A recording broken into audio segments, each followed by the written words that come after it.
Dans quelques semaines, le 20 mai exactement, Stéphane Collaro aura 80 ans. Le temps pour nous dans cette vidéo de revenir un petit peu sur le parcours de cet homme et aussi sa situation sentimentale un petit peu particulière depuis maintenant quelques années. En effet, Stéphane Collaro naît dans une famille bourgeoise de Neuilly-sur-Seine le 20 mai 1943. Il est le fils d'Étienne Collaro, industriel, et de Maude Marquet. Sa famille est d'origine de Nice. Il va tout d'abord se faire connaître à la télévision en participant aux émissions d'un certain Jacques Martin, redevenu un petit peu sur le devant de la scène ces derniers temps avec le décès de Marion Gamme. C'est en 1979 que Stéphane Collaro va voler de ses propres ailes.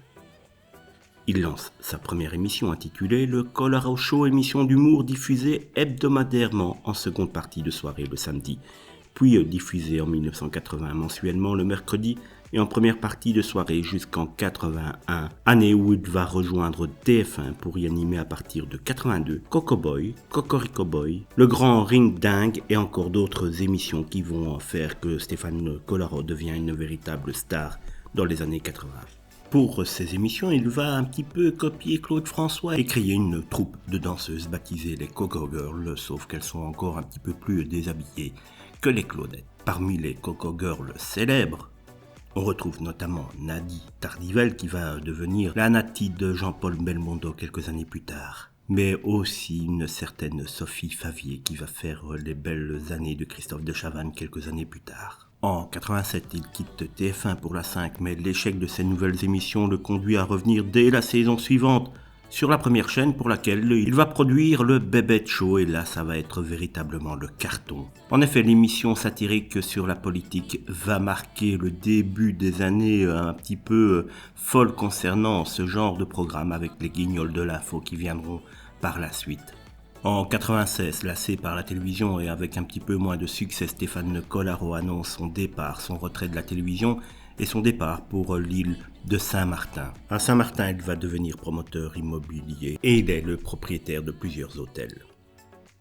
Il a aussi fondé plusieurs sociétés. La société Patou Caraïbes, dont il est le gérant et l'associé, mais aussi Julia Productions, du nom de sa fille. Et c'est grâce à Saint-Martin qu'il va trouver également sa compagne actuelle, une certaine Stéphanie, âgée de 29 ans de moins que lui, ce qui n'empêche pas les deux tourtereaux d'être très amoureux. En 2018, alors qu'il se remet tout doucement de son divorce, Stéphane Collaro a de nouveau goûté à l'amour en croisant la route de cette certaine Stéphanie. Avec Steph, on s'est retrouvé par hasard à Paris il y a 3 ans, après nous être déjà croisés à Saint-Martin où elle vivait un moment.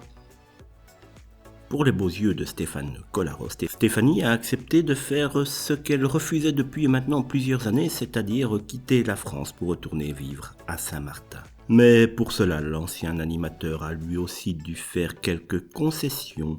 Bon, dit-il, j'ai juste été obligé de discipliner un peu le côté gastronomique si je veux que ça dure encore un bon moment et dans de bonnes conditions, il faut se calmer un petit poil, disait-il avec un certain humour, l'humour qui caractérise parfaitement la vie de Stéphane Collaro, qui nous manque sur le petit écran, car si cela ne volait pas toujours très très haut comme on dit, ces années-là étaient quand même des années où la gaieté, la bonne humeur et la joie étaient présentes à la télévision, chose qui manque de plus en plus.